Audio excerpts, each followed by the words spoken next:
Hi and welcome to the Take Control of the Noisy Class videos. Now in this video I want to give you a little used and often forgotten but very effective way of taking control of really tough groups of students right at the start of lessons. So this is for those groups that take ages to settle, are very noisy and disruptive, and they cause you a lot of stress and take a lot of time getting to settle down. Now before I do that, I want to explain why I know this is so effective and how I know it can make a huge difference if you're struggling with this particular type of class. You see, when I first started teaching, I was actually really useless at classroom management. I had two basic strategies, both equally ineffective for dealing with groups of students. And the first one was shouting. So when they didn't do as I asked, I used to shout at them. And if they still didn't do as I asked, I used to shout a bit louder, until eventually I was shouting at the top of my voice. Now if you get to the point where you're yelling and screaming at the kids, as I was, and they're still ignoring you, you've basically lost all credibility. You've shown that you have no control whatsoever. And in my particular case, the kids were just laughing at me. So that was a very ineffective strategy to use. So my second strategy was my clutching at straws strategy, and this was when everything had got on top of me and nothing was working. I used to send the kids out, and often I would only have half the kids left in the classroom because I just got so frustrated with them. The message I was giving to the kids was, I can't control you, so I'm going to send you to somebody who can. So again, I had no credibility and they didn't see me as someone who was in control. But also, a lot of the other members of the staff could see that I wasn't in control as well. And that really hit me hard. That added to my stress and my frustration. Now I went from that situation, through trial and error and through learning from other colleagues and learning from videos and books, I went from that situation of not being able to control kids to being able to go into pretty much any classroom at all and be able to get almost instant respect and control and compliance from the kids. And I was able to build really trusting, positive bonds with some of the most challenging and challenged kids in the school, really very quickly. So I went from not being able to manage behaviour to being able to manage behaviour very well. And my point is that anyone can do this. And my aim with these videos is to give you simple, proven strategies that will enable you to manage your classroom, succeed with and get the most from some of the most challenging kids you're facing, and reduce the stress and the amount of time that you're spending trying to deal with these kids so that you can enjoy your job more. So with that said, let's get on to our first video, which is our little used and often forgotten strategy for taking control of tough groups right at the start of the class. So first of all, let's have a look at what's going on. Why do some groups take so much longer to settle down than others right at the start of the lessons? And I'm going to use this rather fantastic drawing as an example. So here we have our classroom and we have our group of students outside the room. And let's imagine that this is quite a loud bunch. This is quite a boisterous group of students. So there's a bit of talking going on. We'll put a speech bubble there, but we'll do it with a pen that works. Classroom Management 101, you must always have a marker pen that actually writes on the board.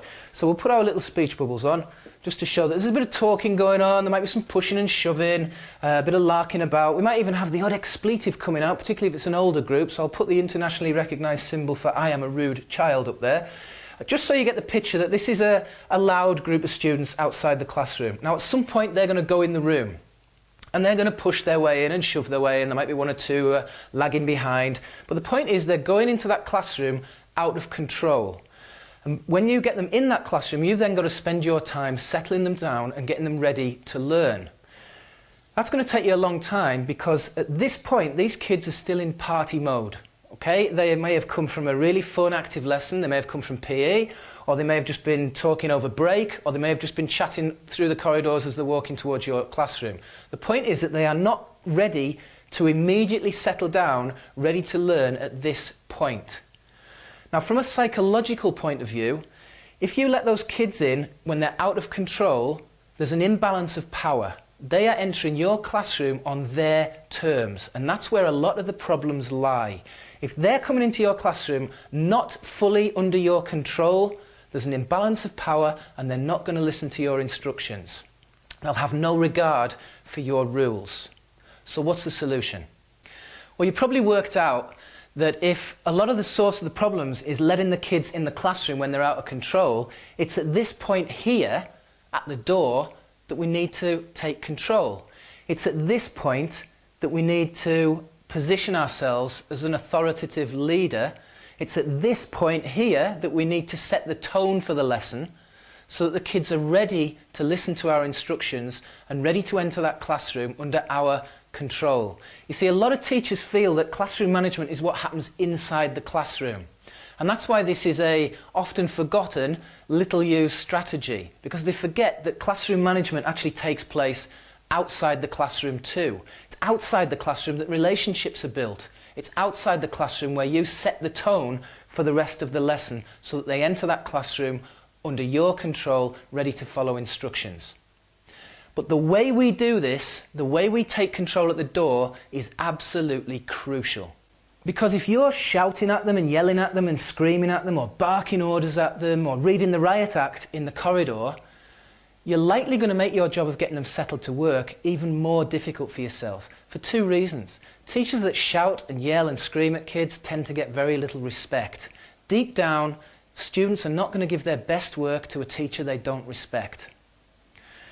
Secondly, as I've said earlier, some students are just going to ignore you when you shout at them. So you're going to get the situation where students are entering the classroom already having made up their mind that they're not going to listen to you. There's no point in listening to you. They're completely ignoring you. And that's going to make the job of getting them to do as you ask very, very difficult. So a much better way is to settle them down gradually. We've got to gradually move them into a state where they are much more likely to listen to what you're saying, much more likely to do as you ask, and therefore much more likely to settle down to work when you tell them to do so. Very importantly, they're going to be moving into this classroom on your terms, following your acceptable rules for appropriate behaviour. Now the way we do that is, I need my red pen for this bit. Firstly, by making non-confrontational statements, and two, with a little bit of informal chit-chat, which I'll explain in a moment. Okay, first of all, non-confrontational statements. What do I mean by that? Well, confrontational statements are those where you're talking about the things that are going wrong. You're accusing students for doing things wrong. You're blaming them for doing things wrong. You're talking about the behaviours that you don't want to see. So it's things like, Paul, why are you always late? Or Carly, why are you always making so much noise? You two, stop fighting. You, get lined up against the corridor. We're talking about things that we don't want to see, and it basically just reinforces that behaviour and sets a very negative tone for the rest of the lesson. Non-confrontational statements are reinforcing the things that we do want to see. So it's reminding students about the things that they are doing right and encouraging others to do it right as well. So Paul, thanks very much for being on time. I see you've got a pen as well, brilliant. Let's have you lined up quietly with everyone else, brilliant. What a great group. We've got all this lot lined up perfectly. We're just waiting for a few more to line up as well. Carly, I'm so pleased that you've settled right down. You look as if you're ready to come in and start work. Thank you very much. Those sorts of statements are going to reinforce those behaviours that we do want to see. Now secondly, we've got informal chit-chat. And there's no doubt that teachers who are comfortable chatting with their students outside the classroom, in the bus queue or at break time, in the corridors, tend to get much more respect from their students and tend to find students responding much more positively to them. So you need to be able to chat with your students comfortably outside the classroom. It's also a great time to divide and conquer. So rather than trying to address the whole group at once, you're just moving through small groups and chatting to small groups and individual students. Now, if you're not comfortable chatting with your students, and you really need to be, you need to get into kid culture. Start watching the films they watch. Start watching the TV programs they watch. Look at the fashions. Look at the jokes, the humour that they're into. And then you're down on their wavelength. You can't expect them to come up to your wavelength. You've got to get down to theirs if you want their respect. So a teacher who stands po-faced and can't chat with those students isn't going to get the same level of respect as someone who can get down to their level. Now, you'll find that when you follow this process of non-confrontational reminders about what you do want to see and a little bit of informal chit-chat, you very quickly see this group start to settle down into a more manageable frame of mind. And you'll then find it much easier to get them to listen to your instructions when you do want to get them to start work. Now in the next video, I'm going to show you a way of getting them from here into the classroom and sat down, actually working straight away with minimal fuss and with minimal fighting. And I'm also going to show you how we deal with those students who don't settle down straight away and don't follow your instructions. So make sure you watch out for the next video, and please, if you've enjoyed this one, please leave a comment in the box below. Okay, I'll see you on the next page.